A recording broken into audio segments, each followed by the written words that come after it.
Hey guys, it's Tiff and I am back from vacation. As you see, I'm spraying a little spray here. I call this my happy spray. It's just a few essential oils that I mixed up to be like a signature blend of mine. And so I like to start, I've gotten into like a routine of using that to start any creative session that I have, and I think it just kind of allows me to be free. So I'm starting this page with a little smudge of like clean off with the teal turquoise at the bottom right corner there. And I'm just going in with that pencil and making some scribbles and all the things. And I just got back yesterday from vacation. If you've seen my post on Instagram, I went on an art cruise with friends and we had an amazing time. And so now I'm back and half of my supplies are still in my little bag that I took, and so I had to pause and go grab the scissors. And here is just like some paint swatches. These I do not end up using. I got them in like a random pack from a Etsy store. Reclaimed Mercantile. I will like link down below. I do not actually end up using any of these little things, but it's nice to get out your stuff and just kind of get the flow going and pick out some of the colors maybe that you want to use. And that's all I'm really doing here. I did not speed this video up, so it is real time, an 11-minute video. With the exception of me having to pause it a few times to grab things that I have forgot about. And I'm going in here with some Bob Ross Black Gesso. I've used the Bob Ross. I've also used Liquitex Black Gesso, and I've also used Deco Art Media Black Gesso. In my opinion, they're all very similar. So you could also use just black acrylic paint. I wanted to put some underlayers of black onto the page, darker colors, to add a little pop of contrast in the end result. And I'm going in here with a Neo Color 2. This is like a salmon pink color. And I'm using my left hand, which is my non-dominant hand, to just make some scribbles. And I apologize for the shake of the camera there just a little bit. And I thought, well, maybe I would cut out some of this painted paper. I did a challenge about a year ago or more where we did 1-minute backgrounds, and this was one of my 1-minute backgrounds, and it just has been hanging out. And I considered like cutting it out, because in my mind I had this idea of a rainbow or something like that, but it never really turned into anything. So now I have all of these U-shaped cutouts that I can use for another page because they never make the cut into this one. And I am going in with a gesso. And guys, I have had some comments about me dipping my fingers in paint.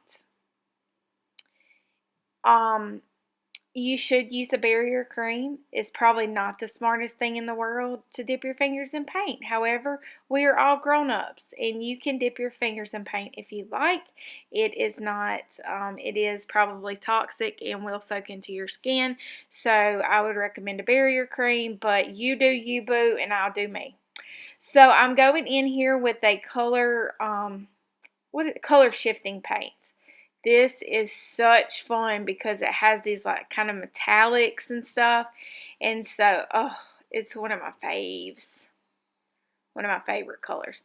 And I will say that I am pretty sure that me going snorkeling and being in the Caribbean for a few days has definitely influenced my creative flow a little, and I'm super excited to see what happens in the coming months, and if I can pull a series out of underwater abstracts, that's probably what I'm going to do. this ended up being very abstract, of course, because that's what I like.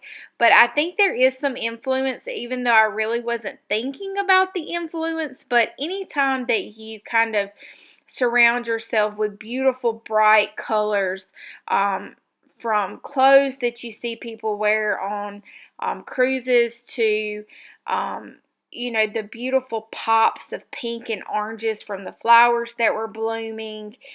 It really does influence not only your color palette to me, but also just like the Caribbean vibe that I get.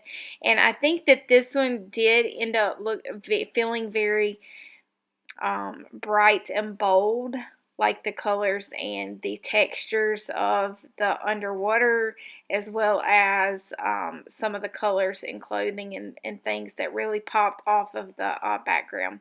And I'm going in here and just doing some scribbles and mark making. And I noticed that I did not care for, and I felt like my eye was being pulled to this very dark mark from that black gesso. And so I just simply took some of the Deco Art Media gesso and I covered up that very bold mark just to kind of push it to the background a little bit so that it wasn't so in your face. And then I'm just going to go with my brayer and just kind of grunge it up just a tiny bit. And I like it. I like it a lot. Going in here with a Prismacolor pencil in a blue color, and I'm just kind of making some movement. I'm not really sure why my camera is wanting to shake today, guys. I apologize for that. I'll have to see if I can get that fixed, but I'm going in here with an oil pastel, and I'm going to bring some warmer tones with this mustard yellow. I love how this yellow mustard color looks with the teals and that color shifting. And it is an oil pastel, so it's kind of like a resist if you tried to put acrylic on top of it. So I really love this piece.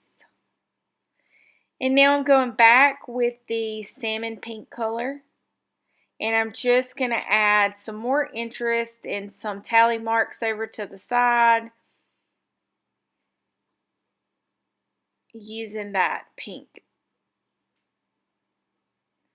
I do like the way that the composition worked out with the dark, with the lighter white spaces and the darker in the background. I thought it turned out pretty cool. A great experiment and exploration with that. Of course, the hot pink always makes my heart happy, so ended up covering up a little bit more of that dark black that was right there in the middle, and I really like it. I still wanted to use these cutouts, but like I say, they just did not make it. I thought about cutting out some of that or maybe typing. And then I decided what it needed with an extra pop of gold or silver, something metallic to really make it stand out. And so I'm grabbing some silver leaf and I'm going to put that down. And my preferred method with gold leaf, silver leaf, any of the leaves is to just use the Yoo-Hoo glue stick or the Oohoo glue stick. Yoo-Hoo, oohoo, ha ha. And just put the silver directly on that. I do have some like leaf glue. Wonder what they call that. Foil glue.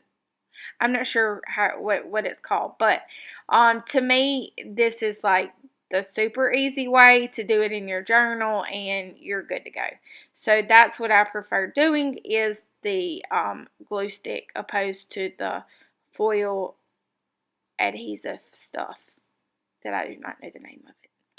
Alright, so now what we're going to do is I'm going to grab a stiff paintbrush because I do not want the gold to look like little perfect things that I put on there because, you know, perfection is overrated and I kind of go for a more grungy look.